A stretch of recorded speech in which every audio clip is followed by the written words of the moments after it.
পথ পেরিয়ে এসেছি তবু দুজনে, যেন হয়ে গেছি আরো অচেনা অচেনা।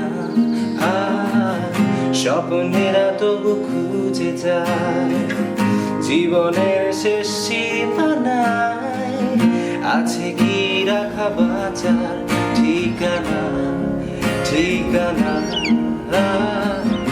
আরো একবার চলো ফিরে যাই, পাহাড়ের ওই বুকেতে দাঁড়াই, আকাশের হাত জানিতে সারাদিন কি হবে না ভেবে। আরো একবার হাতটা ছুঁয়ে দেয়, আজও আমাদের ইচ্ছেগুলো এক। আমি জানি তুই আবার হারাবি নিজেকে নিজেকে।